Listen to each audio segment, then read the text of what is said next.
Graça e paz, igreja. Para quem me conhece, eu sou o Jaime.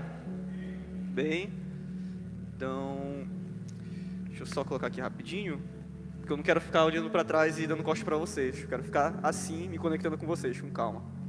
Então, o que a gente vai dar hoje? A gente vai explicar um pouquinho do que é a Bíblia, o que é a palavra de Deus, quais as doutrinas básicas também que regem a Bíblia. Algumas, tá? Se eu fosse falar todas, eu acho que só uma daria uma aula inteira, mas a gente vai tratar com um pouco mais de simplicidade. E eu também vou querer tratar um pouco sobre a Bíblia de capa a capa no final. Por quê? Porque eu entendo que de vez em quando a gente não entende a Bíblia, porque a gente acaba fazendo o seguinte: a gente pega isso aqui e faz aqui, ó. Poxa Deus, eu queria uma solução para um problema que eu tenho hoje. Eu vou lá e abro a Bíblia e falo assim: seja forte e corajoso. Nossa, aprendi tudo, agora eu vou embora. E eu não vejo o contexto geral da Bíblia, eu não vejo a Bíblia como uma história contínua, né? Então, no final, eu queria também dar qual a história da Bíblia de capa a capa, rapidinho. Então, para a gente começar, a gente vai dar o que é a Bíblia, o que é de fato esse livro tão importante que a gente tem e transformou nações. É o livro que é o maior best-seller de todos os tempos, é o livro que tem mais cópias, é o livro, inclusive, se você não gosta de ler, gente, deixa eu te falar um tipo de, como é que a gente fala, herança que a gente tem no cristianismo. O cristianismo, quando ele passa por uma nação, ele alfabetiza as pessoas. Por quê? Para ler a palavra de Deus. Então, se você não gosta de leitura, irmão, leia, porque é uma herança nossa do cristianismo. É amar a leitura, amar as escrituras. Antes da gente dar início, que eu queria dar alguns pontos rapidinho, era para você pegar seu celular, eu acho que ninguém trouxe papel e bloco de notas, então a gente fica no celular mesmo, e anotar as perguntas, anotar as dúvidas, anotar o que você achou interessante, porque a gente acaba, né, com memória, se perdendo e acaba esquecendo as coisas. Sim, a gente inclusive, daqui a pouquinho, o Tuba vai nos ajudar a deixar um microfone aqui no meio. Eita. E aquele que tiver dúvida, pode pegar o microfone ou levantar a sua mão e perguntar daí mesmo para a gente esclarecer. Legal? Perfeito. Então, como é uma aula, a gente está aberto a pergunta a qualquer hora. Você levanta a mão, a gente vai tirar dúvidas sobre tudo com relação à aula. Inclusive, você lembrou de alguma coisa e nunca entendeu isso sobre a Bíblia, pode perguntar. Mas eu vou só dar um parecer antes. Essa aula está dividida em duas partes. Hoje, a gente se concentra na Bíblia e as suas doutrinas. Semana que vem, se assim Deus quiser, se Ele não voltar antes, a gente vai se concentrar em como interpretar a Bíblia. Então, se você tem alguma pergunta de interpretação, que não seja dos versículos de hoje, a gente deixa para a aula que vem, perfeito? E, sem mais delongas, antes de eu começar, eu queria só dar um aviso muito importante. O que é? A gente está no formato aula, né, pastor? A gente está no formato aula. Eu vou, de vez em quando, puxar um pouco mais para pregação também, porque a gente gosta também. E o objetivo não é a gente se encher de informação, não é eu sair daqui sabendo, eu sei isso, como se eu fosse num curso de teologia. Não é esse o nosso objetivo, certo? O nosso objetivo é ser transformado por esse livro. Não é eu sair daqui sabendo tudo sobre Deus, é eu sair daqui estando mais próximo de Deus. É eu sair daqui com mais intimidade, entendendo o que eu vou fazer daqui para frente, perfeito? Então, acho que a gente pode começar. Acho que não sei se eu tô. Não é por aqui. Deixa eu só. Não é porque aqui não tá. Deixa eu só rapidinho. Só um minutinho, gente. Talvez eu tenha desconectado alguma coisa.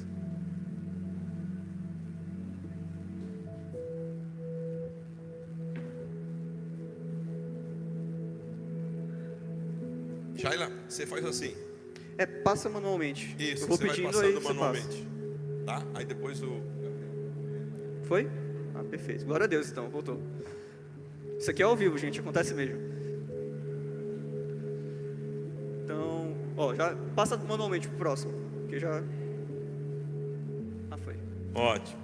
Então, quais os nossos objetivos hoje? Aqui? Tá. Perfeito, então. Os nossos objetivos de hoje é definir o que é a Bíblia. Então a gente vai conceituar o que é de fato as Escrituras, mostrar algumas doutrinas entender a importância. Nossa, esse ponto aqui eu acho que é um dos que eu quero muito passar para vocês. A importância das escrituras. Eu não quero só passar informação para vocês. Eu quero que vocês sintam o coração em chamas e entender o que de fato é a palavra de Deus. E conhecer a narrativa bíblica. Então, eu tenho 2 versículos chaves para hoje que vocês podem sair daqui sem saber nada. Mas eu quero que isso aqui queime no coração de vocês. Pode passar, já ela. Josué 1:8. Não deixe de falar as palavras desse livro da lei e de meditar nelas de dia e de noite. Repita comigo, de dia e de noite. De dia e de noite. Para que cumpra fielmente tudo o que nele está escrito. Só então os seus caminhos prosperarão e você será bem-sucedido. Mais para frente em Salmos, pode passar? A gente vai ter o Salmo 1, que é um dos salmos favoritos por muita gente, falando assim: bem-aventurado é aquele que não anda no conselho dos ímpios, não se detém no caminho dos pecadores, nem se assenta na roda dos escarnecedores. Pelo contrário, o seu prazer está na lei do Senhor, e na sua lei medita. Perfeito. O que esse versículo traz para a gente? O primeiro traz a questão da gente meditar de dia e de noite. O segundo tem um foco também bem interessante, que é o prazer da lei do Senhor. O segundo vai dizer o seguinte: bem-aventurado aquele que não anda, então ele não está no caminho junto aos ímpios, ele não se assenta, então ele não para escutar, e ele também não se assenta. Se assentar está no sentido de concordar, ele não concorda com os conselhos dos escarnecedores. Pelo contrário, o seu prazer está na lei do Senhor. Então, que o nosso prazer, meu irmão e minha irmã, esteja no prazer, na lei do Senhor. Amém? Gente, aqui, quantos já tiveram o privilégio de ler toda a Bíblia pelo menos uma vez? Que alegria, glória a Deus. Até nós que já tivemos o privilégio de ler a Bíblia toda uma vez, pelo menos uma vez, às vezes a gente se depara com o sentimento de não querer a Bíblia, sim ou não? Bora tirar a máscara, que a casa já caiu mesmo? A gente olha assim: eu vou ter que ler esse livro hoje, será que a gente vai ter que ler mesmo? E aí a gente já foi até para ouvir, e aí tem gente que começa a ler e já nem entende, Jaime, e já perde né, a vontade, não é? Tem gente que está vivo, elétrico, começa a ler, parece que tomou um relaxante, começa a ter sono, chega da genealogia já começa a piscar. E hoje eu acho que é fundamental a gente entender não só a importância, mas o como gerar e como viver essa vida disciplinada na meditação da palavra, né? Perfeito, a gente vai fazer então o que, o porquê e o como. Então, eu separei algumas doutrinas aqui. A gente não quer só passar informação, mas quer que vocês vivam exatamente isso. É a questão de dar, ser uma, como é que a gente fala? Expectativa de, não é expectativa de vida, nossa. Quando eu vivo assim, é um estilo de vida. Então, a palavra de Deus não pode ser só uma fonte de informação, mas tem que ser o nosso estilo de vida, diariamente. Então, bora passar para o próximo, que é... Opa, é porque é o botão errado. O que é de fato a Bíblia? Como é que eu defino o que é a Bíblia? Como é que eu sei o que é? A gente tem o costume de falar que a Bíblia é a palavra de Deus, e não está errado, está certo. Se eu perguntar para o Google ou para um professor de religião, ele vai dizer essa informação aqui, ó. A Bíblia é uma coletânea de livros escritos em variados estilos literários, né? A gente tem salmos, a gente tem poesia, a gente tem narrativas. Perfeito. A gente tem cartas, e foi escrito num período de mais de 1.600 anos. Então é um período bem gigante. E com cerca de 40 autores. Nossa, muitos autores. Só que quando a gente define a Bíblia assim, a gente está dando características para ela. A gente não está definindo de fato o que ela é. E eu, como filho de Deus, eu tenho que falar assim: a Bíblia é a palavra de Deus em linguagem humana. Repita comigo: a Bíblia é a palavra de Deus em linguagem humana. Vou passando para você, e quando você for apertando lá, eu passo aqui. Perfeito, então. Muito obrigado, pastor. Então, como é que a gente vai entender a Bíblia? E por que focar também na parte da linguagem humana? Porque, eu não sei você, mas quando a gente fala que a Bíblia é a palavra de Deus, e isso não está errado, eu digo que está faltando um complemento, a gente está focando na parte divina da palavra de Deus. A Bíblia é inspirada por Deus, a Bíblia é dada por Deus. Então ela é divina. Só que assim como Cristo é 100% Deus e 100% humano, a Bíblia também tem uma parte humana, ela tem uma natureza humana dentro dela. Ela foi escrita por autores em uma determinada época, em um determinado lugar, em um contexto específico para determinadas pessoas. Então ela também está num contexto histórico. E isso dá também uma beleza significativa para a Bíblia. Por quê? Porque quando a gente fala que a Bíblia é a palavra de Deus em linguagem humana, o que eu entendo? E aí, pode passar. Eu entendo que Deus é um Deus pessoal e quer se comunicar. Porque Deus não só, falou na linguagem dele, ele se humilha, ele se diminui e vem para eu e você entendermos. A gente que é limitado e não entende a Deus, ele vem e quer se comunicar com a gente. A gente fala que Deus é Emmanuel, Deus conosco, ele é um Deus de perto, não de longe, e ele vem e ele quer ter essa intimidade com o ser humano. Então o que ele faz? Deus escolhe se revelar e falar por meio da Bíblia, e continua falando conosco até os dias de hoje por meio da sua palavra. A segunda coisa que a gente aprende quando a gente entende que a Bíblia também é uma fonte de linguagem humana, é que Deus é um Deus pessoal. Então Deus, ele busca um relacionamento com o seu povo, e eu acho bem interessante essa frase aqui, que é assim, Deus fala para estabelecer aliança. O que isso significa? Significa que ele não vem só falar, mas que ele vem encontrar com a gente como se fosse um relacionamento profundo. Ele não fala simplesmente porque ele quer dizer, olha, não façam isso e façam aquilo, ou vivam assim e vocês vão alcançar riquezas. Não, ele fala simplesmente porque ele quer ter intimidade conosco. Jaime, você falando isso me chama muita atenção. A Cris tem um cachorrinho. Qual é o nome dele, Cris? O Billy. Todo mundo já sabe. Você tem que trazer o Billy aqui para correr aqui e todo mundo brincar com ele, viu? Viu, Júnior? Traz o Billy aqui.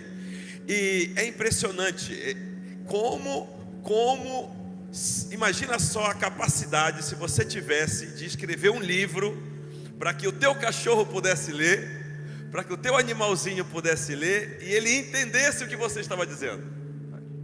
Imagina se fosse possível isso. Tem uma linguagem de computador, Python, são esses processadores, né? Essas programações de computador, que eu olho o Gabriel trabalhando lá naquela programação, eu não entendo nada do que ele está fazendo. Mas o impressionante é que quando eu pego meu celular já está tudo traduzido na linguagem portuguesa.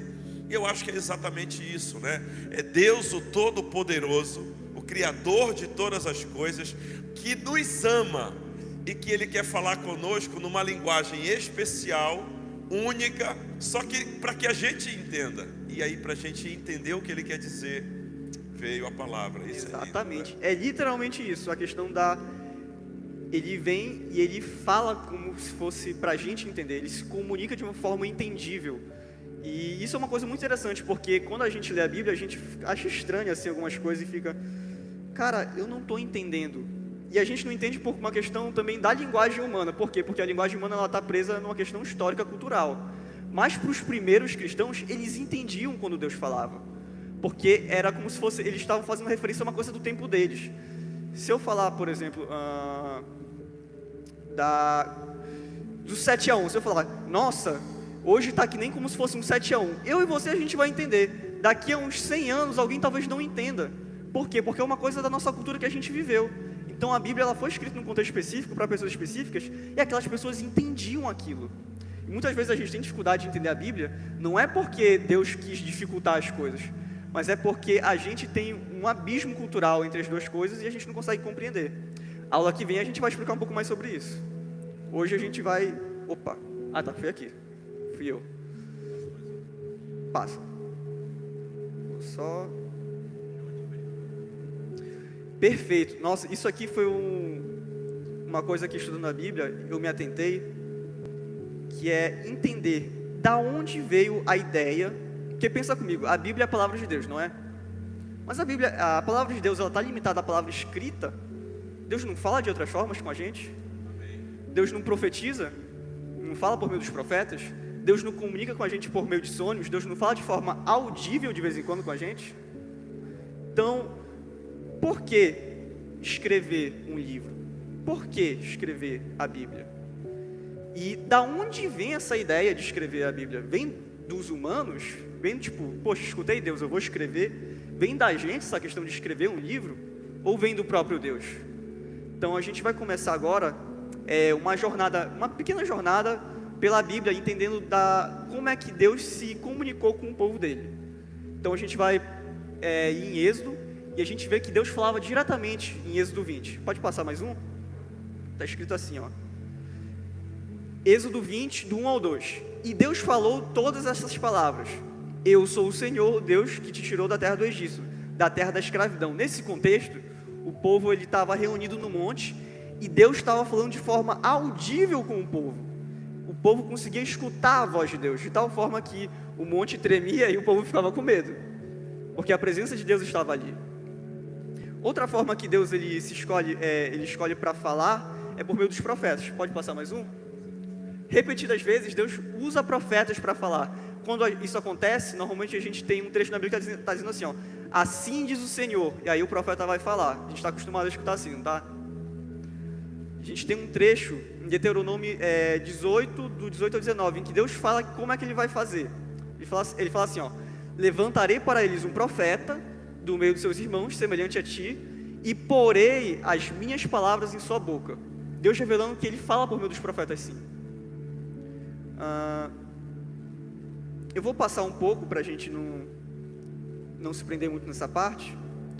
E eu vou agora para a parte de Êxodo 31, 18. Pode ir. Aí. Então, bora lá. A gente viu que Deus fala de forma audível com a gente. Então, a palavra de Deus também se comunica de forma audível. Deus também fala por meio de profetas.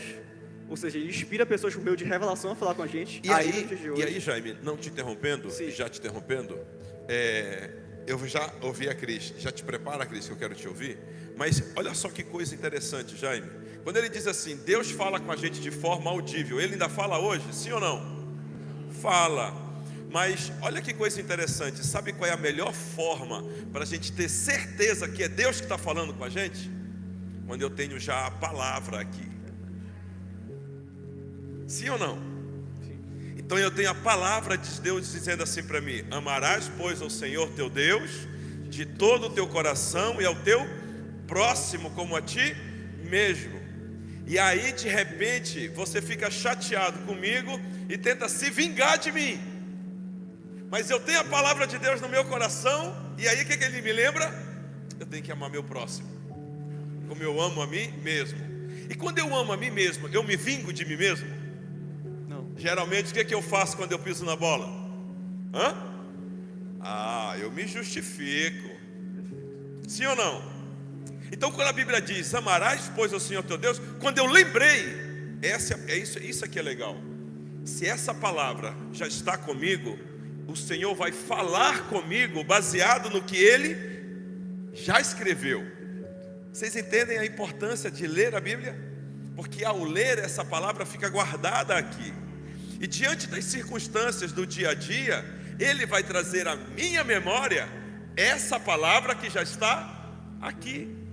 E Ele vai falar comigo dessa forma.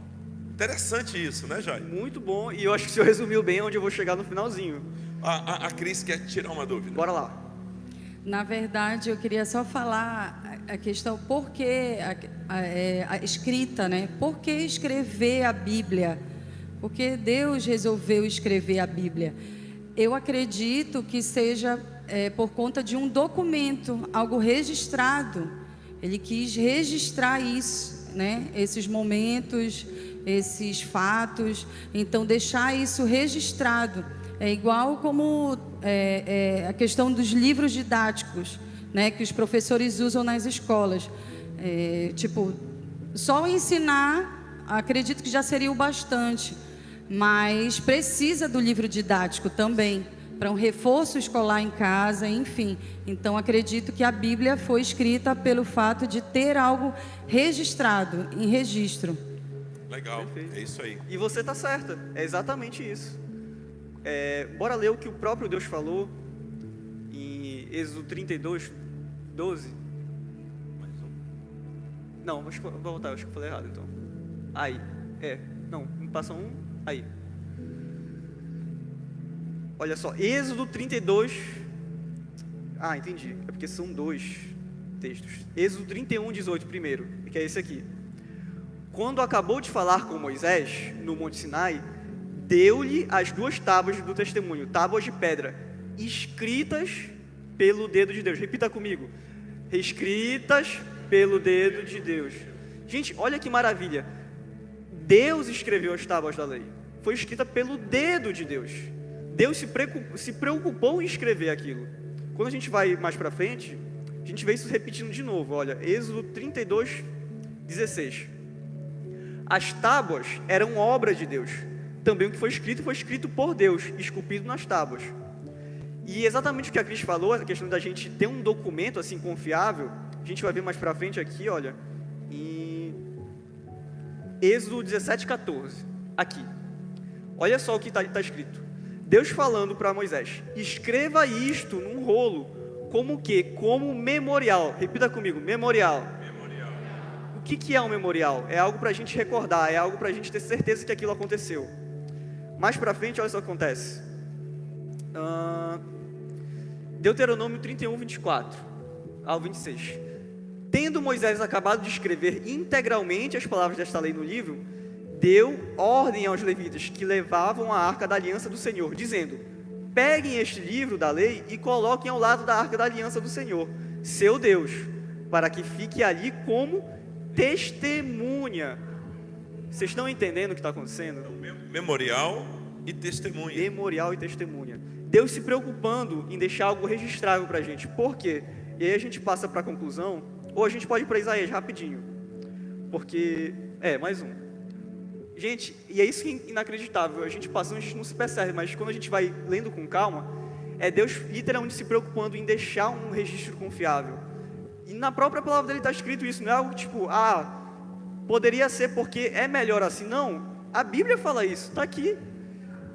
Agora vá, Deus falando, isso aqui é ordem de Deus, não é mais Moisés escrevendo, é ordem de Deus. Agora vá, escreva isto em uma tábua para eles, registre em um livro, para que nos dias vindouros seja o quê? Um testemunho eterno. Para que para as próximas gerações elas possam ver isso. Para que os próximos consigam entender o que aconteceu.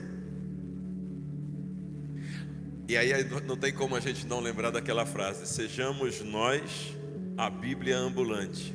Ou seja, sejamos nós a Bíblia, que aquele que ainda não conhece a Bíblia, comece a ler. Perfeito. Não é? Isso é muito forte, a questão de eu estar vivendo o que está aqui escrito na palavra. De eu ser uma figura de Cristo aqui na Terra. Por quê? Porque realmente, como o pastor falou, tem gente que nunca leu a Bíblia, tem gente que tem uma ideia do que é a Bíblia, tem gente que, porque a gente vive assim, entre aspas, assim, eu coloco entre muitas aspas, porque se a gente fosse de fato um país sério cristão, eu não acredito que a gente teria passando por tantos problemas assim, de corrupção, de... Quando a gente fala de perigo, né, a gente tem medo de andar na rua por causa de assalto. A gente vê a saúde precária, a gente vê o saneamento básico faltando, a gente vê as pessoas não se importando com os outros. Então, por isso eu coloco um país cristão entre aspas, assim, porque o Brasil, ele tem uma ideia que sabe o que é a Bíblia. Ele entende, ele fala, tipo, você conhece Jesus? O cara vai falar, conheço, porque ele tem uma ideia de quem é Jesus. Mas quando você vive de fato, deixa um testemunho confiável para ele, você deixa um estilo de vida, a pessoa olha para ti e entende, agora eu entendi. Porque eu estou vendo Cristo em você. Exatamente o que você falou. Então, passando mais um, a gente concluindo, só mais um. A gente concluindo esse bloco que a gente foi fazer agora.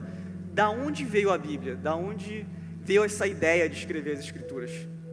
E a gente conclui dizendo que a Bíblia, ela foi escrita, ela é fruta da vontade de Deus. É Deus que deixa registrado as coisas. E por quê? E aí que eu queria chegar. É exatamente o que a Cris falou. Mais um. Ponto 1. Preservação confiável precisa da palavra de Deus para as gerações seguintes. Antigamente se confiava o quê? Na tradição oral. E, sendo bem sincero, a tradição oral ela é muito fácil de ser mudada. A gente brincou lá em Curuçá, né, de telefone sem fio. Vocês se lembram de telefone sem fio aqui? Como foi fácil, tipo, ficar mudando a história, alterava, e depois a gente ficava rindo assim, nossa, não tinha nada a ver com o que saiu da primeira parte. Então, ter um documento confiável, até porque Deus sabe que a gente tem um coração mau, e é fácil se desviar, é fácil se esquecer, é fácil de tentar não, mas eu acho que o que Deus quis dizer foi outra coisa, mas está escrito que é outra. Está aqui para a gente ver, para a gente relembrar. A oportunidade do reexame repetido. Cara, isso é uma maravilha que Deus proporciona para a gente, porque eu posso acordar de manhã e ficar lendo, e ficar, não entendi, vou ler de novo, e leio, releio, fico meditando, e fico de dia e de noite meditando naquela palavra, e aquilo vai entrando no meu coração, aquilo vai transformando a minha vida, aquilo vai virando um hábito, aquilo vai virando um estilo de vida para mim. E o terceiro ponto é a acessibilidade. Porque quando eu falo de tradição oral, aquilo está preso na pessoa que já memorizou, certo? Mas quando eu falo da Bíblia, está escrito, qualquer pessoa pode pegar e ler. Por isso que ele é um Deus de perto e não de longe. Então, passando por esse ponto, a gente vai entrar agora nas doutrinas que regem a nossa Bíblia, tá? Agora, Jaime, para Perfeito. concluir esse ponto aqui, é interessante, porque a Bíblia, ela não precisa ser um livro que a gente precisa ler com pressa. Sim. Não é? Como que eu preciso ler rápido aqui, bater a minha meta do dia, não é? Como se já tivesse resolvido. Não, já li 10 versículos, já li 2 capítulos. Esse é um livro que a gente precisa ler meditando, com calma, né? Ele não é uma bula médica. Exato, ele não é Apenas. como se fosse... Sabe aquele aviso que aparece no final dos comerciais de remédio assim? Esse medicamento é condicionado, é mais rápido assim. E às vezes a gente lê a Bíblia como se fosse uma obrigação, né? Como se fosse um dever diário, sabe? Tipo, poxa, antes de dormir eu vou ler a Bíblia aqui rapidinho, dormir, pronto. E a gente não para deixar o Espírito Santo falar aos nossos corações o que Deus realmente quer falar com a gente aqui. Então, Eu acho que um exemplo interessante, sabe quando a gente vai ao médico, Jaime, e aí a gente coloca assim no médico, ele passa assim, eu acho que você está com um problema de joelho. E aí ele passa o que para você? Uma bateria de exames, não é assim? E aí você vê lá, faz os exames e leva os exames para o médico ver, não é? A Bíblia, eu acho que ela também tem essa função de fazer com que Deus veja os nossos exames. Léo, não entendi nada. Ao invés da gente pensar que a gente está lendo a Bíblia, na verdade, é ela que está lendo a gente. Ela é que está identificando, né, Jaime, áreas do nosso coração que precisam ser transformadas. Aonde tem alguma doença, aonde tem alguma ferida, aonde tem alguma ofensa ainda guardada, aonde ainda tem algum pecado que está trabalhando, que está agindo e que está deixando a gente escravo. Lá em João capítulo 8, diz que aquele que peca é o quê? Escravo do pecado. E às vezes a gente não sabe que está escravo de um pecado. Sim ou não? Pode acontecer? Pode. Mas quando a gente lê a Bíblia, ela vai vendo, eu estou escravo, eu estou preso em algum lugar. Tem alguma área do meu coração que está presa. Então a Bíblia não é um livro que a gente apenas lê, mas é um livro que lê a gente. Poderoso isso, né? Vai lá. e é muito forte porque a Bíblia ela tem um diagnóstico da gente, né? Então ela diz, Diagnóstico. você está em pecado, mas ela tem a cura. O Senhor Jesus veio para morrer pelos nossos pecados. Então, ela tem um diagnóstico. E não é um bom diagnóstico. Bora ser sincero aqui, eu já vi muitas pregações e muitos pastores falando assim, falando sobre prosperidade e tudo mais, não abrindo a Bíblia para ler. E isso às vezes me entristecia. Por quê? Porque bora supor que você seja um médico e o seu paciente está com câncer terminal. Se você for um bom médico, você não vai passar a mão na cabeça dele e mandar ele embora e falar, tipo, isso é uma coisa horrível, eu não posso falar para ele isso. Eu não posso falar que ele vai morrer. E exatamente o que a Bíblia diz sobre a gente está em pecado. E o nosso destino, se a gente não crê em Jesus, é a morte, é o inferno. É o fogo de lago e enxofre, é a punição eterna. É esse o diagnóstico que a Bíblia dá pra gente. Só que, se eu não dou o diagnóstico, eu não dou também a oportunidade da pessoa buscar a cura. Eu não dou também a oportunidade da pessoa buscar a salvação. E ser transformado pelo sangue de Jesus. Amém. Bora para a primeira doutrina da Bíblia que eu acho bem interessante. Bem interessante não, eu acho que todo mundo já escutou essa. A Bíblia foi inspirada. Eu acho que até você já tem de cabeça qual versículo que eu vou falar. Bora primeiro para a definição. Eu não vou ler tudo isso, tá, gente? Calma. Por que eu fiz assim o slide? Porque depois eu tenho certeza que em casa vocês vão querer ler com calma, né? E eu vou passar para o WhatsApp. A gente vai disponibilizar todo esse conteúdo no Família United no final, tá bom? Para vocês lerem com calma, estudar com calma. E, em resumo, em síntese, o que é a inspiração da Bíblia? É quando a gente diz que a Bíblia ela tem origem não humana, não de simplesmente autores comuns, não de uns pescadores, não de uns profetas, não de um pai de família que liderou uma tribo inteira, não de um cara que subiu numa montanha, mas do próprio Deus. A Bíblia, ela é inspirada porque ela vem do próprio Deus. Ela não vem dos sentimentos humanos, ela não vem da razão humana, mas ela vem de Deus. E é isso que diz a doutrina da inspiração. Ela vai dizer assim, ela está pautada em 2 Timóteo 3, 15 a 17. Pode passar? Mais um. Assim, ó. Porque desde criança, assim, Paulo falando para Timóteo, porque desde criança, você, Timóteo, conhece as Sagradas Letras. E é interessante a gente lembrar que, para o judeu, quando ele completava mais ou menos entre os 9 e 11 anos, ele tinha que decorar todos os 5 primeiros livros da Bíblia, que era o Pentateuco, era a Torá. Ele sabia de cor a lei. Então, quando ele fala, você conhece as Sagradas Letras, ele está falando que tu tem de cabeça tudo isso, que são capazes de torná-lo sábio para a salvação mediante a fé em Cristo Jesus. E aí ele vai falar a famosa frase, e aí eu quero que você repita comigo. Toda. De novo, toda. Não é uma parte, é toda. Toda a Escritura é inspirada por Deus. É útil para o ensino, para a repreensão, para a correção e para a instrução na justiça, para que o homem de Deus seja apto e plenamente preparado para toda boa obra. Quando a Bíblia fala toda, repita comigo, é?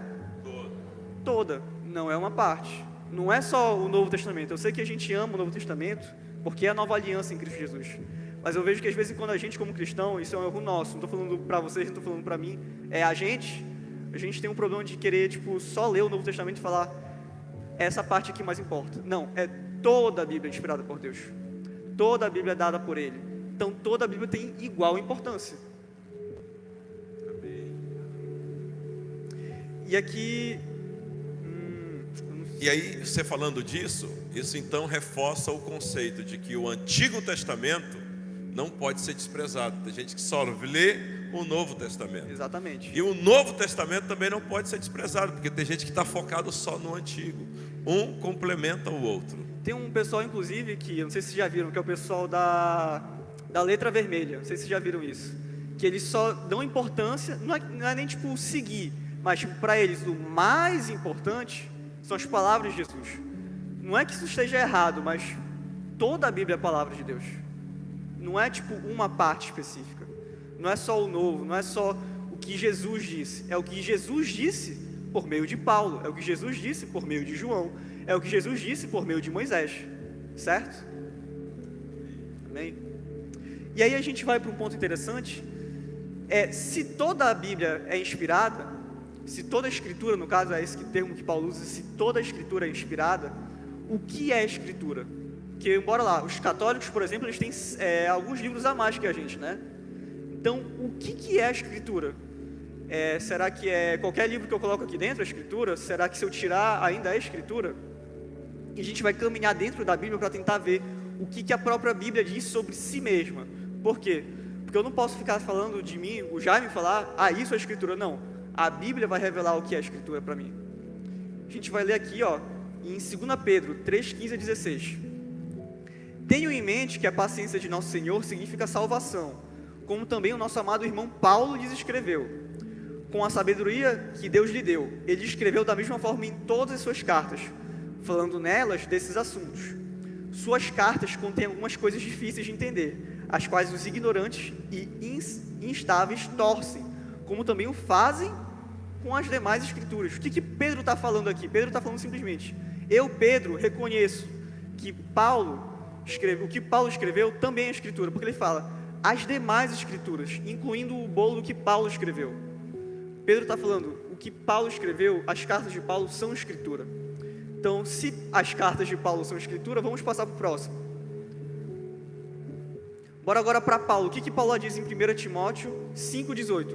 Pois a escritura diz, preste atenção, com calma. Paulo dizendo, pois a escritura diz, não amordace o boi enquanto está debrulhado no cereal, e o trabalhador merece o seu salário. Eu sei que você olhou para mim e ficou, não entendi nada. Tudo bem. O que eu quero que você entenda é da onde Paulo tirou essas passagens aqui. Ele tem duas aqui, você vê que tem duas partes entre aspas, não é? tem a primeira e tem a segunda. Da onde Paulo tirou e da onde ele está falando que isso aqui é escritura? A primeira está em Deuteronômio, no Antigo Testamento. E a segunda está em Lucas, Novo Testamento. Paulo simplesmente falando, Antigo e Novo Testamento são escrituras, são palavras inspiradas por Deus. Poderoso isso. Não é? Poderoso. E agora O que vocês vamos pra- acabaram de receber aqui agora foi uma pepita. Vocês perderam essa pepita? Deixa eu botar aqui. Você pegou essa pepita? O que ele acabou de dizer agora é dizendo para você que a palavra é 100% confiável. O que ele acabou de dizer é que há 2000 anos atrás, um homem como Paulo vivia e baseava sua vida na Escritura, mas não só no Novo Testamento, no Antigo Testamento também. Lâmpada para os meus pés e luz para os caminhos de Paulo não era só o Antigo Testamento, era o Novo também. Isso é poderoso. Você pode aplaudir ao Senhor por isso? Glória a Deus. A gente passa para a última passagem que eu queria mostrar sobre esse tema ainda, que é Jesus falando. No caminho de Emaús, ele está com aqueles 2 discípulos, né? Ele começa a falar com eles e eles ainda não sabem que é Jesus falando. Mas eles começam a reclamar, poxa, tu não sabe o que aconteceu? Teve um cara que a gente seguia, ele morreu. Como é que tu não sabe? Todo mundo está sabendo dessa notícia. E aí Jesus, ainda não se revelando, começa a falar. São estas as palavras que vos disse, ainda estando convosco, que convinha que se cumprisse tudo o que de mim estava escrito, na lei de Moisés, nos profetas e nos salmos. Vocês sabem o que é isso aqui? O que Jesus está falando para eles? É o resumo do Antigo Testamento, é o Antigo Testamento hebraico. É literalmente o que a gente tem hoje. A lei, deixa eu passar aqui mais um, para vocês entenderem. O Antigo Testamento dos judeus, ele é dividido em 3 coletâneas. Ele é dividido em Torá, Nevim, que é os profetas, e Ketuvim, que é uma coleção de livros poéticos e mais alguns históricos. Essa é a Bíblia dos judeus, que é chamada Tanakh. O que Jesus está falando tudo o que está acontecendo foi profetizado no Antigo Testamento. O Antigo Testamento é a palavra de Deus, gente. Ela profetizava sobre Jesus. E o Novo Testamento que vai falar? Vai falar sobre o cumprimento dessas profecias. Amém? Amém. Bora passar mais um. A gente vai agora para a doutrina da autoridade das Escrituras. E essa é uma coisa que é muito cara assim para a gente, como cristão reformado, né? A questão de que a Bíblia é a nossa autoridade final. A questão de que a Bíblia é o que nos guia.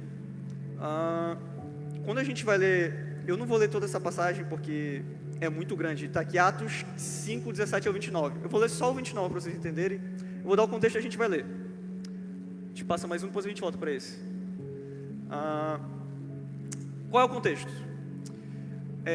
Pedro e João, eles tinham acabado de curar um homem que era cego. E eles aproveitaram a situação para pregar o evangelho. Jesus já tinha morrido, já tinha ressuscitado e já tinha ido para o céu. E eles já tinham recebido o Espírito Santo. O Pentecostes já tinha acontecido. E eles estavam imbuídos de poder e autoridade. Então o que eles faziam? Eles pregavam a palavra. O que os judeus estavam preocupados? Está diferente.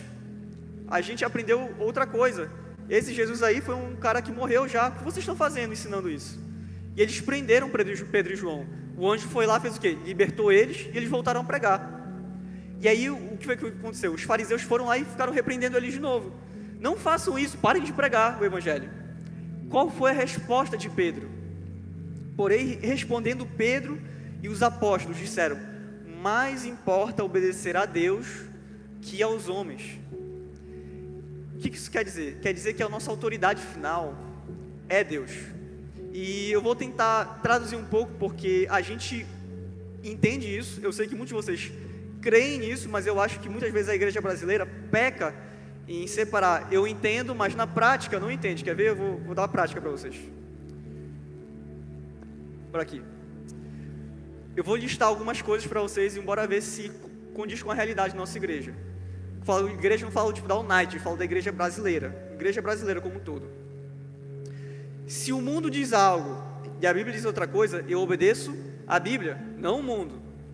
Se os meus professores dizem algo e a Bíblia diz o contrário, eu confio na Bíblia e não nos meus professores. Se os meus amigos me dizem algo, mas a Bíblia diz outra coisa, eu obedeço a Bíblia. Se os meus parentes me dizem algo, mas a Bíblia diz o contrário, eu confio na Bíblia. Se o meu chefe ou o meu superior me diz algo e a Bíblia diz outra coisa, eu confio na Bíblia. E agora eu vou falar uma parte muito mais forte. Eu peço cuidado com o que eu vou falar. Esperem eu acabar de falar, esperem eu me explicar, para vocês não me atacarem em pedra, pelo amor de Deus. Eu vou me explicar, relaxa. Passar a próxima. Se meus sentimentos dizem algo, mas a Bíblia diz o contrário, eu me submeto à Bíblia e não o que eu estou sentindo. Se as minhas crenças, se a minha religião, se o que eu aprendi pelos meus parentes, pelo que me foi passado, se me ensinaram de alguma forma em outra igreja, mas a Bíblia diz outra coisa, eu confio na Bíblia, e não no que me foi me ensinado. Se o Estado diz algo, vamos supor que a partir de amanhã se reunir e professar que Jesus é o Salvador seja proibido, for crime, eu vou obedecer a Bíblia e não o que o Estado diz. Se os meus líderes me aconselham algo e a Bíblia ordena outra coisa, eu obedeço a Bíblia e não os meus líderes. E por último, que eu acho que às vezes a gente pega muito, se o meu pastor me fala algo e a Bíblia discorda, eu obedeço a Bíblia. Epa, peraí, não é assim também. Amém, concordo, assino embaixo e assino e pode colocar em cartório. Pode, perfeito. Então deixa eu me explicar, gente. Eu não estou incentivando a desobediência aos líderes, pelo amor de Deus. Eu não estou incentivando também a desobediência ao Estado, muito menos que você desobedeça aos pais de vocês. O que eu estou falando? O que a autoridade da Bíblia está falando para a gente? É muito simples. Existem... Opa, já vou dar a palavra, só vou finalizar o ponto, rapidinho. Você leva o microfone lá? Já está lá o microfone? Está lá? E só um minutinho, eu vou só finalizar, aí eu já dou a palavra. O que eu estou dizendo é o seguinte: existem autoridades sobre a gente. Nossos pais são autoridade? São autoridade. Os nossos líderes e pastores são autoridade? São autoridade. O Estado é autoridade? É. A polícia é? Sim, é. Só que eu estou falando que acima deles tem uma autoridade maior. E me convém como cristão, como filho de Deus, desobedecer eles, se for necessário, para obedecer a autoridade maior. Amém? Dá a palavra para a Cris agora. Seria uma pergunta, né? E para que eu posso ouvir esses líderes, e aí eu confirmo isso na palavra. Isso? É isso. Existem tópicos que eu possa ter facilidade em encontrar, para que eu possa tirar essas dúvidas. Tipo, se eu quiser saber a respeito de sentimentos, eu puxo que a gente logo pensa no Google, né? Eu puxo aonde no Google. Qual seria não é um guia, mas é como se fosse, sabe? Eu entendi, eu sei qual é a tua pergunta. Eu quero a resposta pronta, é como se fosse uma regra, assim, né? Mais ou menos isso. Eu quero a definição, e infelizmente a Bíblia não dá a definição. Essa que é a grande verdade, a Bíblia não é, por mais que a gente tenha uma parte que seja, por exemplo, os 10 mandamentos, umas regras assim, façam isso, não façam aquilo. A Bíblia não é toda escrita nessa parte. Muitas vezes o que vai acontecer é que a Bíblia vai apresentar princípios para a gente. E a gente vai ter que ter muita sabedoria e pedir discernimento de Deus para como aplicá-los. A gente não pode chegar e falando, opa, líder, você está errado, então eu vou desobedecer. Não é dessa forma. Existem formas de se fazer isso e formas de, vamos dizer, obedecer a Bíblia da forma mais sábia possível, para que também a gente não venha ferir o irmão, não venha desonrar aquela liderança. Não é de qualquer jeito assim, vou chutar o balde, e a Bíblia diz isso, não vou nem escutar o que ele está falando. Não. São formas, a gente tem que ter muita sabedoria e discernimento para pedir para Deus. Eu sei o que a Cris está pedindo, era o que eu também queria, que a Bíblia viesse e dissesse assim, você vai fazer assim certinho, e vai ter tipo assim, tópico 1, tópico 2, tópico 3, só que a verdade não é essa. É interessante, vou já te ouvir, Cássio, a gente vai te ouvir, mas é interessante, Cris, que pega o que o Jaime acabou de dizer agora. A Bíblia ela não vai citar, você não vai abrir a Bíblia e vai dizer, olha, o teu sogro colocou o nome dele, entendeu? Não vai ter isso. Mas a Bíblia vai ter sempre, sempre, gravem isso, todos os princípios. Ele disse aqui, 100% dos princípios para a gente viver aqui na terra. Exatamente. Não tem uma coisa sequer, Ábido, não tem uma coisa sequer, um passo sequer que a gente dê aqui na terra que a Bíblia já não diz como a gente tem que dar. Exatamente. A Bíblia fala sobre casamento, a Bíblia fala sobre família, a Bíblia fala sobre relacionamento pessoal, a Bíblia fala sobre dinheiro, a Bíblia fala sobre perdão, a Bíblia fala sobre como amar, a Bíblia fala sobre como eu lidar com as diferenças, quando eu estiver ofendido com meu irmão, quando o meu irmão me ofender, como eu tenho que agir. A Bíblia fala sobre tudo. A Bíblia fala sobre como eu tenho que tratar o meu corpo. A Bíblia fala sobre como eu tenho que tratar a minha alma. A Bíblia fala sobre como eu tenho que tratar o meu espírito. A Bíblia fala sobre como eu tenho que ser quando eu sou criança, quando eu sou adolescente, quando eu sou jovem, quando eu sou adulto, quando eu sou velho. A Bíblia fala o que eu tenho que fazer quando eu estou divorciado, quando eu estou casado, quando eu estou no tico-tico no fubá. A Bíblia fala sobre tudo. A Bíblia fala quando eu for líder, a Bíblia fala quando eu for servo, a Bíblia fala quando eu estiver trabalhando, a Bíblia fala quando eu estiver de férias, a Bíblia fala para eu fazer tudo. Não tem nada que falta na Bíblia. Amém? Agora, olha só esse versículo aqui que é poderoso, que o Jaime falou sobre a autoridade. Olha só o que diz aqui, Salmo 138, verso 2. Inclinar-me-ei em direção ao templo da tua santidade e louvarei de todo o meu coração. E ele diz aqui, por causa da tua misericórdia e da tua verdade. Pega isso aqui. Porque enalteceste a tua palavra, que supera a fama de todo o teu nome. Você não entendeu? Presta atenção para cá. Vinícius, sabe o que ele está dizendo aqui?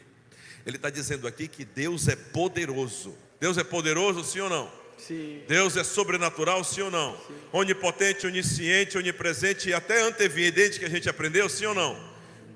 Mas Ele é tudo isso até que Ele falhe. Você não entendeu? Presta atenção para cá. Deus está dizendo aqui que Ele pegou a palavra dEle e colocou acima do nome dEle. Nome é identidade, nome é presença, nome é quem a pessoa é. Deus está dizendo, eu sou poderoso e posso todas as coisas, mas eu decido colocar a minha palavra acima de mim mesmo.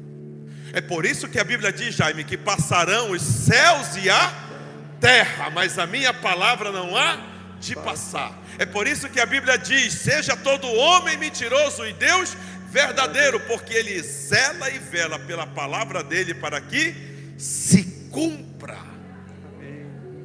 Essa é a autoridade da Bíblia. E tudo que o Jaime falou aqui é verdade, porque o próprio Deus está dizendo que a palavra dEle é viva, ela não muda. Amém? É por isso que temos que confiar no que Ele disse. Se a Bíblia tivesse dito, Jaime, que foi o Jonas que engoliu o grande peixe, e o peixe ficou 3 dias dentro dele, e depois o peixe saiu, eu acreditava. Amém? Essa é a fé que a gente tem que ter na palavra. Cacilene? Oi? O texto que eu li agora foi Heresias 10:10. É brincadeira. Salmo 138, verso 1 e 2. Cássia. Alô, paz, irmãos. Jaime, muito bom estar te ouvindo, assim a gente fica experimentando a palavra através da tua vida mesmo, né? Quando você fala aí de o que nós vivemos hoje, né? Todas as leis humanas, estatutos humanos, e quando nós nos deparamos com o que a palavra de Deus diz, a gente entra num momento de confronto, porque essas escolhas, elas nos levam a perder emprego, a abandonar sentimentos e paixões, né? Elas nos levam a ter conflitos com lideranças eclesiásticas, religiosas. elas nos levam muitas vezes a fazer o que a palavra diz, né? Eu não vim para unir, mas eu vim para trazer a espada. Muitas vezes ela nos separa da nossa parentela. Ela nos leva a nos afastar dos amigos, né? Então, tudo que você colocou aí, o que a Bíblia não notei? Então, o que eu queria que você colocasse um pouco mais sobre isso? Um dos erros que eu cometi foi delegar ao pastor, ao pastoreio, à liderança, pela minha preguiça, a leitura da palavra. Eu não queria ler, eu não queria perguntar, eu não queria pesquisar, eu não queria gastar tempo, então eu queria fast food, eu queria a resposta pronta. E por querer a resposta pronta, sem ter a paciência de fazer devocional, eu confiei no homem, deixei de confiar na palavra, de checar a palavra e tomei várias decisões erradas ao longo da minha vida. E aí eu queria que você colocasse como jovem, né, como líder, como que a gente busca na Bíblia essa sabedoria para ter força, poder de obediência. É difícil, mas a resposta é olhando para Jesus.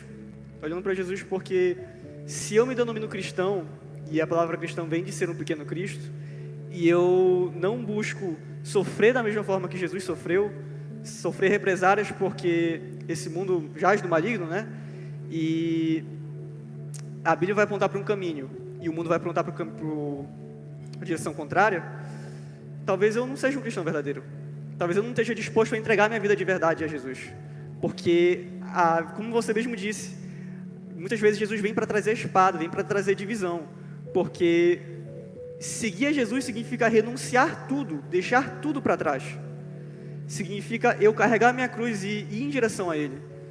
E isso não é uma coisa que é pontual, uma coisa que é diária, é todo dia. Então, de vez em quando a gente encontra, como você mesmo falou, essas colisões assim com o mundo, com os nossos paixões, os nossos sentimentos, as nossas preferências.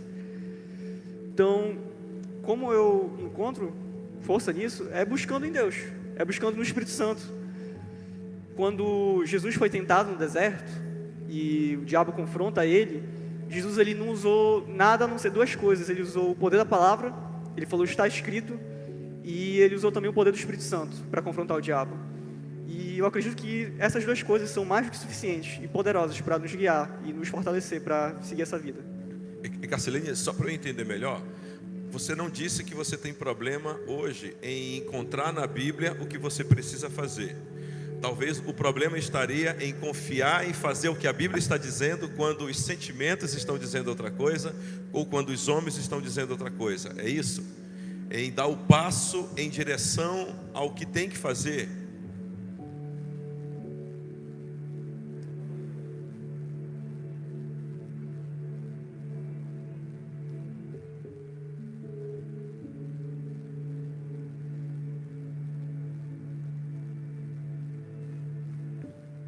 Tuba? Foi? Ok. Alô, repita de Obrigado. novo, pastor, por favor. Oi? Qual foi o que... Na tua pergunta, pelo que eu entendi, o problema não está em identificar na Bíblia o que você precisa fazer. Então hoje, por exemplo, você consegue ver na Bíblia o que você precisa fazer diante de situações difíceis, né? Como dizer não, como dizer sim, não é? O ponto está em viver isso diante da experiência. Isso. Não é? Porque a gente, ao longo da caminhada, eu entendo que nós vamos suportando algumas aflições, vamos aplicando a palavra e vamos subindo degrau, como se fosse degraus. Sim, amadurecendo. Então, por exemplo, como o senhor falou, quando eu tenho a palavra inculcada, algumas coisas já é Deus falando claro. Exemplo, no sentimento. Enganoso é o coração do homem. Então, estou sentindo isso, espera aí. Será que meu coração está certo? Será que eu devo seguir meu coração? Aí vem a aplicação da palavra nessa circunstância. E vários outros exemplos que eu não me lembro agora, que me vem a circunstância. Mas o que eu entendo como desafio é o degustar da palavra, essa leitura, essa meditação devocional, para que ela fique inculcada. E quando eu não consigo fazer isso, eu quero uma resposta rápida de alguém. Então, muitas vezes antes de eu buscar na palavra, eu vou buscar no outro a resposta que Jesus tem que me dar, que o Espírito Santo tem que falar comigo, você entendeu? Legal. Agora, olha só, isso aqui é um ponto de equilíbrio legal, gente. Eu e o Jaime sabemos tudo? Não. Então, como a gente não sabe tudo, Gabriel, o que a gente precisa fazer? A gente precisa em busca de informação. E aonde a gente vai buscar informação? Você sabe tudo de matemática, Bruna? Aonde que a gente vai buscar essa informação? Num local onde está ensinando matemática. E ele me dá alguns princípios e eu vou para casa treinar, praticar, exercitar. Não é assim? Até ficar fera naquilo. O problema é quando eu dou a minha prova de matemática para outro estar fazendo. Esse é o problema. O problema não está em você estar aqui sentado aprendendo. O problema não está em você conversar com alguém para pegar informações sobre aquele assunto, para como você praticar aquele. Ali não está o problema. O problema está dizendo: Jaime, ora por mim todas as vezes que eu tiver com crise de ansiedade, porque eu não quero resolver a ansiedade na minha vida. Você entende? Aonde é que está a solução? Eu dizer: Jaime, me ensina a apontar, enquanto eu não souber encontrar sozinho, aonde é que está sobre ansiedade aqui na Bíblia? Como é que eu faço para aprender? E aí você vai vendo aqui um ponto, já é um ponto de partida. Ok? Então é isso que a Sara vai fazer, é isso que eu vou fazer, é isso que o Márcio vai fazer. Então a gente sempre está em busca da informação pela palavra. Vão ter momentos nessa caminhada em que você muitas vezes vai ter o próprio Espírito Santo te levando aquilo. Ok? Aí eu não sei quem falou do Google, é muito legal, tem aplicativos hoje, tem informações que você consegue puxar pelo aplicativo muitas informações específicas sobre aquele tema, sobre aquele assunto. Você vai encontrar mais de 2.500 versículos na Bíblia sobre finanças. Caramba, eu quero aprender sobre vida financeira agora. Você vai lá e seleciona todos os versículos. Você não vai dar para alguém estar lendo para ti e nem vivendo por ti aquilo. Mas você já foi na fonte, já pegou. Agora eu quero meditar em cima de cada versículo e como aplicá-los, esse conhecimento na minha vida. Faz sentido isso? Legal? Como é bom ver o tempo correr, né? Graças a Deus a gente vai almoçar todo mundo na casa de quem hoje mesmo? Que já preparou o almoço?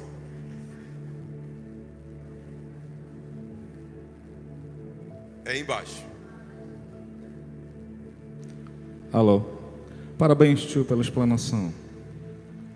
Mas você falou várias coisas a respeito da Bíblia, principalmente como ela é benéfica para a nossa vida. Até mesmo sobre a questão da alfabetização, e a escola pública é um fruto da evangelização através da Bíblia.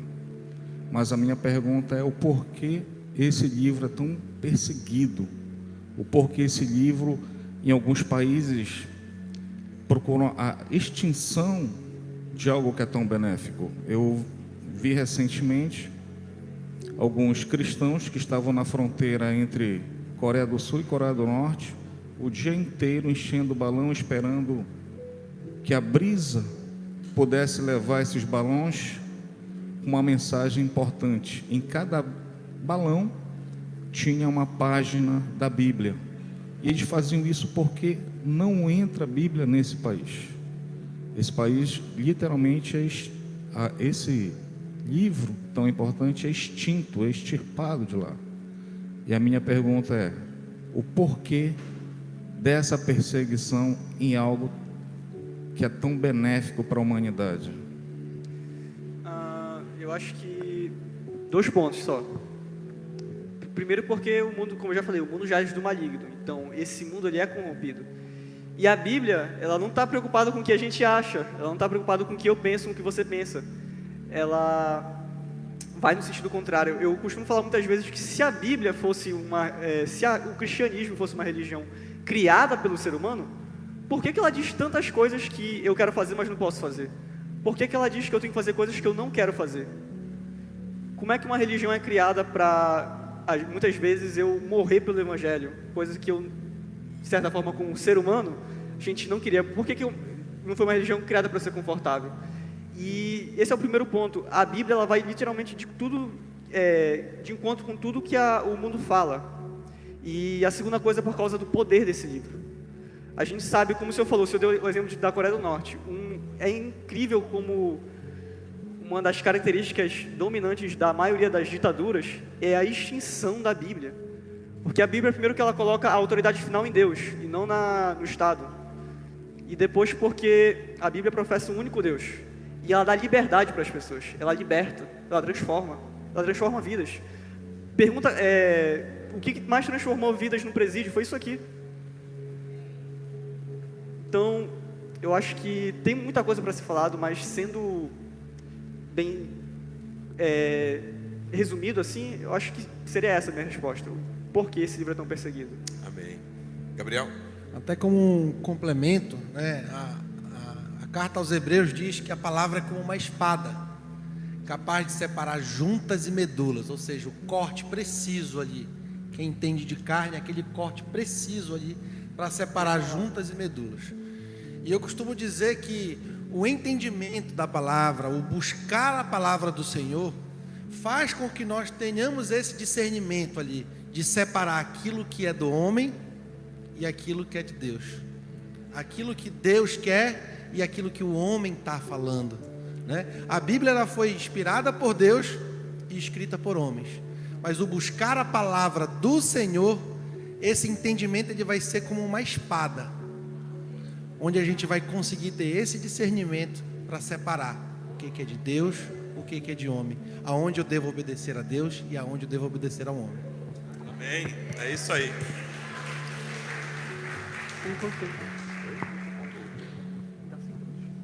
Tá, perfeito. Então, caminhando para o final, gente, eu queria que vocês lessem com calma depois o material, que tem muita coisa que é preciosidade, mas a gente só tem uma aula para tratar.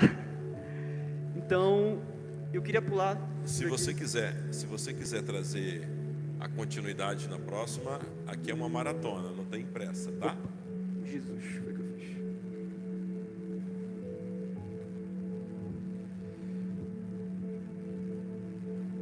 Jesus. Aqui. Eu acho que esse é o ponto para a gente finalizar. Antes da gente entrar nesse ponto, eu queria fazer uma pergunta para vocês. Não é pergunta para vocês responderem, é uma pergunta reflexiva. A gente ficou um tempo falando sobre a autoridade das Escrituras, e eu queria que vocês refletissem. Quem tem sido a autoridade de vocês?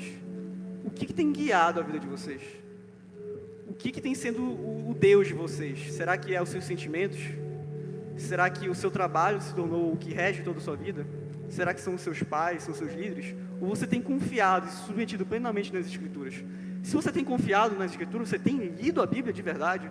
Seja sincero comigo, você tem parado para ler? Você tem parado para meditar? Parado para perguntar a Deus, o que o Senhor quer dizer com isso? Sabe por que eu tenho perguntado isso? Porque a Bíblia, talvez, para muitos de nós, seja o único livro que a gente pode perguntar para o autor, o que você quis dizer quando escreveu isso?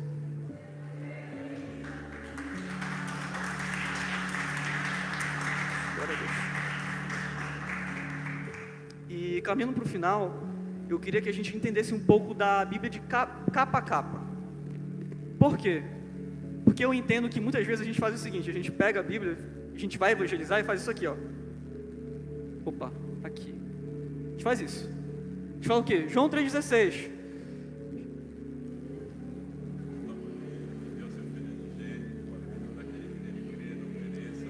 Minha vida é eterna. Isso é lindo, isso é maravilhoso, isso é verdade. Isso é o que Jesus fez por nós. Só que a Bíblia não se resume a isso. A Bíblia, ela tem um clímax, tipo, o ponto mais alto é aí. É onde culmina, é onde está se cumprindo tudo, mas ela não termina e nem começou aí. Então, quando a gente vai estudar a Bíblia, a gente tem que entender primeiro que teve uma criação. E eu acho que eu passaria muito tempo explicando para vocês cada ponto. Então, no meu lugar, eu escolhi passar um vídeo para vocês. Vocês querem caminhar comigo nesse vídeo? Então, peço muita atenção de vocês. O vídeo 2. Não.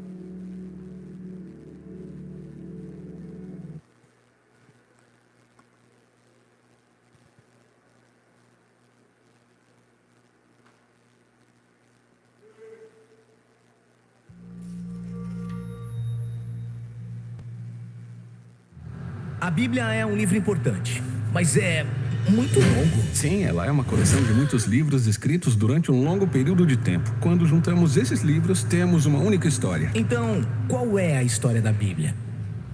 Bom, ela começa por nos apresentar a mente brilhante do autor de toda a realidade, um ser chamado Deus.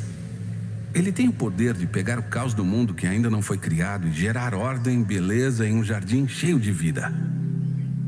Então, para completar esse grande feito, Deus escolhe essas criaturas chamadas humanos, Ou, em hebraico, Adão. que são criadas à imagem de Deus. Isso significa que os humanos são chamados a governar este belo mundo em nome de Deus, aproveitando todo o seu potencial e criando ainda mais beleza e ordem.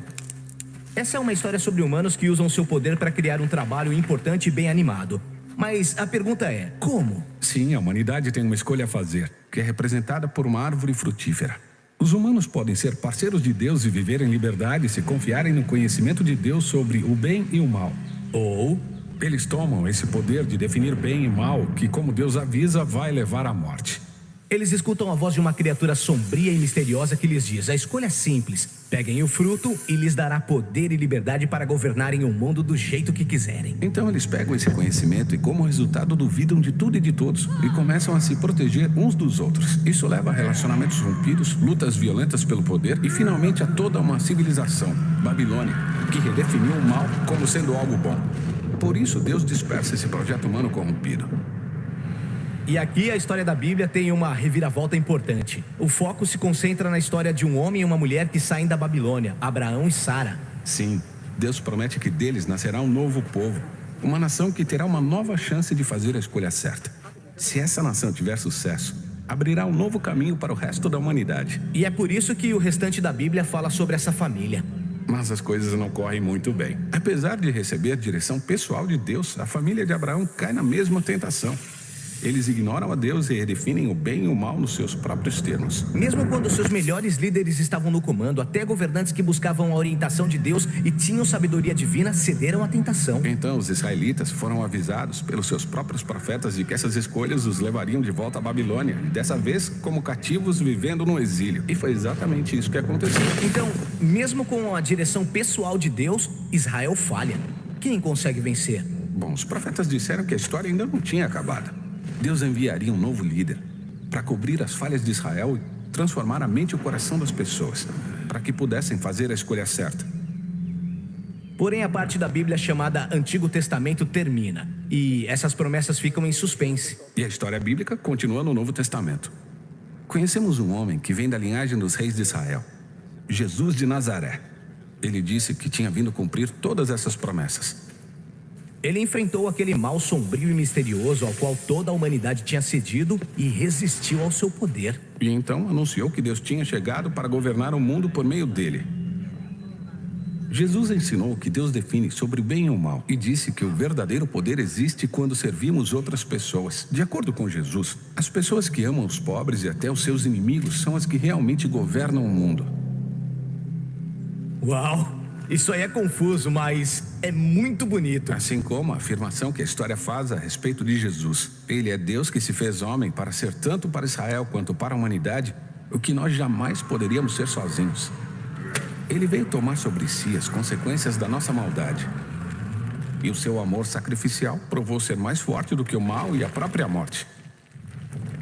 Então agora, a humanidade está perante uma nova escolha. Representada por uma nova árvore. Continuar seguindo a velha maneira de ser dos humanos ou aventurar-se por esse novo caminho. Na história, os que escolhem o caminho de Jesus são energizados pelo poder do próprio Deus. Pessoas que sabem que são amadas e perdoadas por Deus podem se tornar pessoas que amam e perdoam os outros. O movimento de Jesus se espalhou rapidamente pelo mundo, formando novas comunidades de pessoas que seguem o caminho de Jesus. Mas elas enfrentam problemas. Elas estavam sendo perseguidas por pessoas poderosas e dentro de algumas comunidades havia muita confusão e transigência. É, porque seguir Jesus é algo muito difícil. Assim, os líderes do movimento, chamados de apóstolos, escreveram cartas para consolar e incentivar essas comunidades a permanecerem fiéis ao caminho difícil de Jesus. Elas são chamadas a esperar o dia em que Jesus virá e mudará tudo. Assim, a Bíblia termina apontando para o dia futuro em que tudo que está errado será consertado.